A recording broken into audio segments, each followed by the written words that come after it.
Mark Gorayev, thank you for granting this interview to Euronews Albania.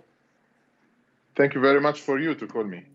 You're the General Consul of Albania, and everybody is saying your name and is getting to know what you did for Albanians that were in the camps. But please, can you tell us more about the operation? How long it lasted, how difficult it was? And especially, can you share with us your involvement? I'll tell you something. Since a year from now, we began to work hard after rescuing Alvin Berisha. I got a straightforward order from Prime Minister Rama to bring the rest of the kids. And he appointed me the negotiator and the representative for this mission. And thanks God, we could do phase one after 1 year. Because of COVID-19, we had to delay. Maybe if COVID didn't hit us this year, we could be having these children maybe in February.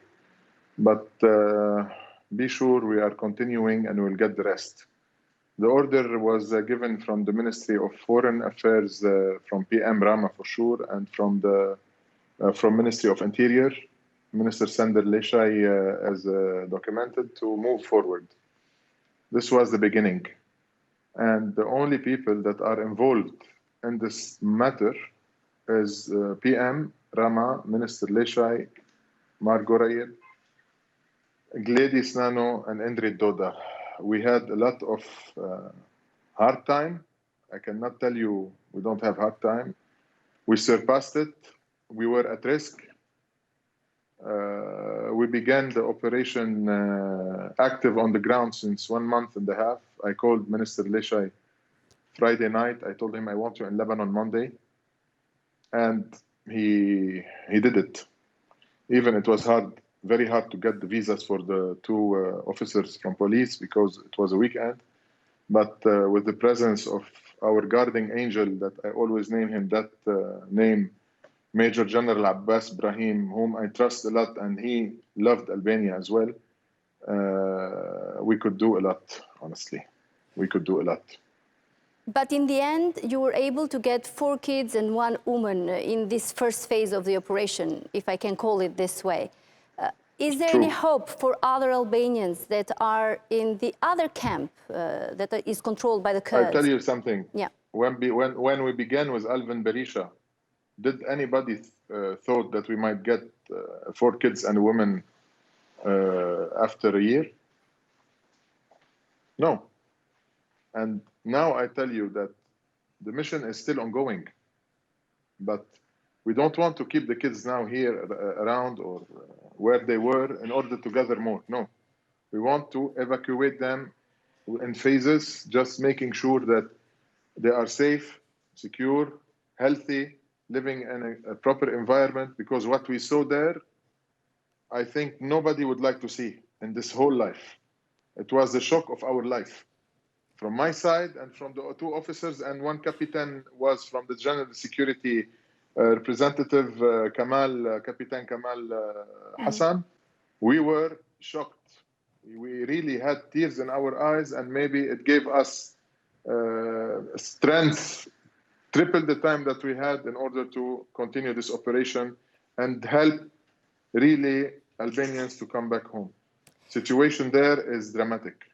Mr. Gorayev, with how many parties were you negotiating? With how many different groups were you negotiating? Are there that many? For sure. We have a lot of channels. But I cannot. You want me to complete the mission and the operation? Yes. Don't ask for my. Don't we ask for my. Definitely want that. Definitely want that. Yes. How So are you convincing these macro. parts? How are you convincing these parts, these different groups, to let Albanians go? Are they asking for something in return? Is any ransom paid involved? Let me be honest with you. We are all having great relations. Actually, I am having great relations with many parties in the region here, true. And that's why also PM Rama, he trusts me, he knows how I work at the end of the day. And I have as well very good, trustful background between me and those parties. We have asked, and they gave us what we want. At the end of the day, for sure, be sure, nobody is financing anything. Nobody is taking anything. We are making it with self-financing. I believe in Albania. I have been doing a great representation for Albania, and I'm proud to say it. Since 11 years now in Lebanon, I am financing everybody.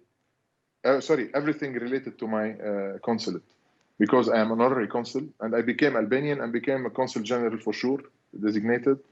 But be sure, nobody is taking any money, and we don't go into this. It's a humanitarian cause, a humanitarian case. We're returning back home the children. We are trying to get back the woman with no crimes. Be sure of it. We're discussing and negotiating it. It's not sure, but it's not easy, but we will do it. Mark, you are a successful businessman, and you have very good connections in the region, as I've come to know. Why are you so interested in Albania? You said from 11 years now.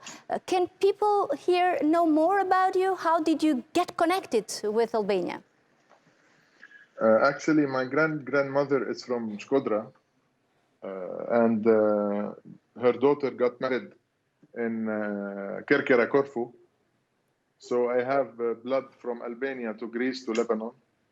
And I was presented by the Italian Minister of Foreign Affairs 12 years ago to Albania. And I established contacts because I love people.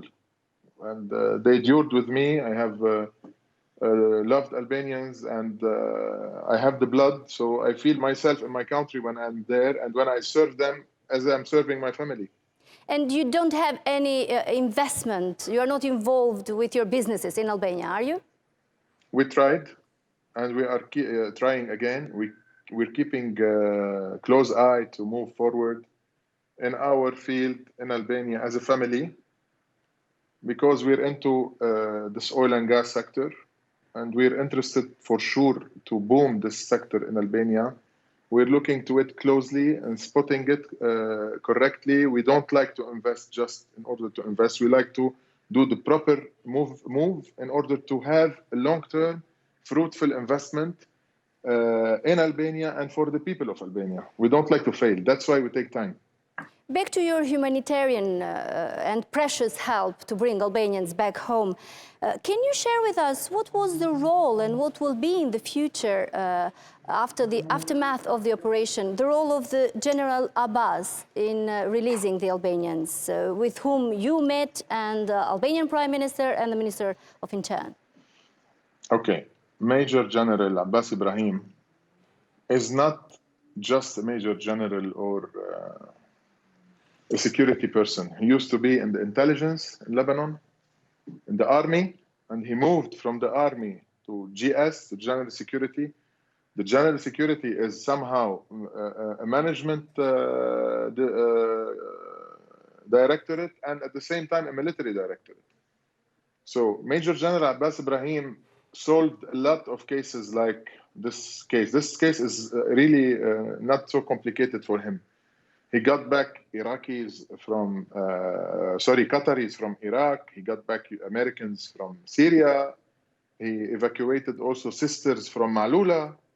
He got back Lebanese soldiers from ISIS before. So his name precedes him. He is not looking to do this matter in order to have something for himself or from his side, not at all. He's just a man of honor, stable, into diplomacy, into security, and sometimes, and a lot of times, he put on the track politics in Lebanon. He has with him many professional generals. General Sham'oun, he was with us day and night following the case, and many other intelligence generals, without mentioning their names. Really, they did a big job with us. Mark, why didn't the other Albanians that you were able to contact and meet accept to come back in their homeland? What were the reasons? Some of them are really sick in mind. They were brainwashed that they have to continue there, staying there to fight for ISIS, for ISIS will, and to fight others, and they cannot go out from there because they believe that they will have the Khalifa one day.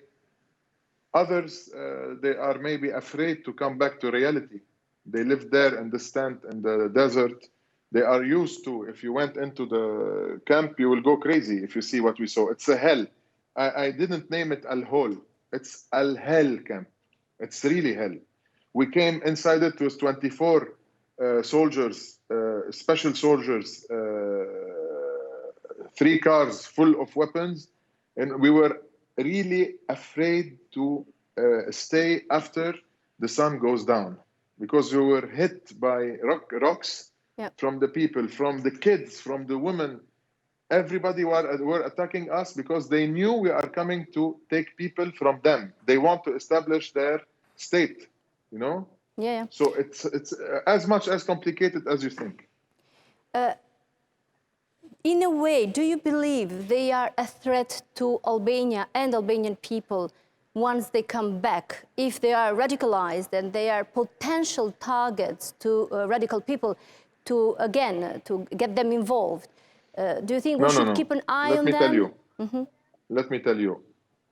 Be sure.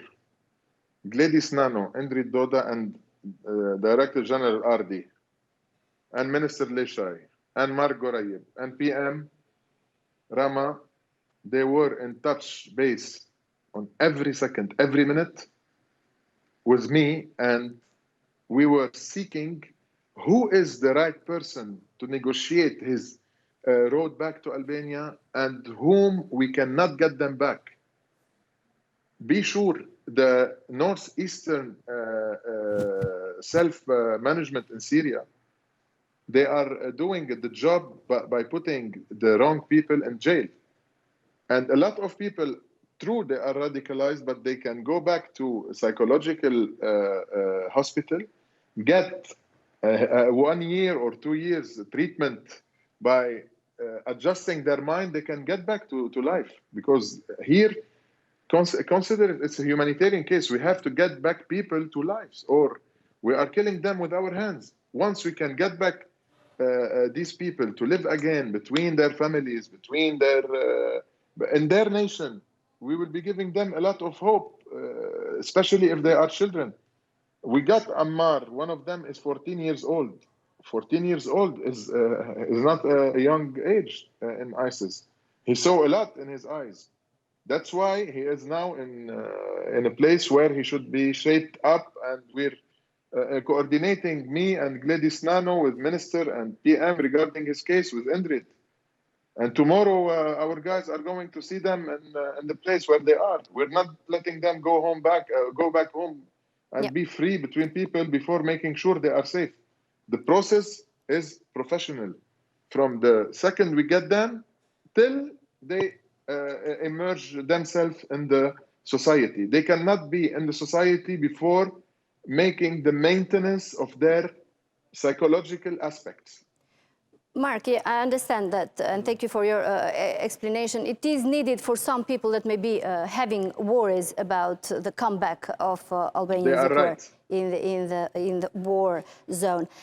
And before I ask a final question, let me again thank you for all the help you're putting to bring Albanians back. But a very natural question comes to me. Why would a wealthy man who has positions and very good connections, someone who has a good life, why would you risk your life? As you said, it was hell back there for such an operation. I tell you something. Before I go there, Minister Leshai called me. He told me, Mark, don't go, please. Let the police go. They know how to deal. I told him, we are all in one ship. We either go, all of us, or I won't allow them to go. This is how I was raised. We are all in one ship. I cannot put my people at risk and stay here just having fun, having a cigar, controlling them from here. No, no, no. I'm not a controller. I'm one of them, and they are one of me.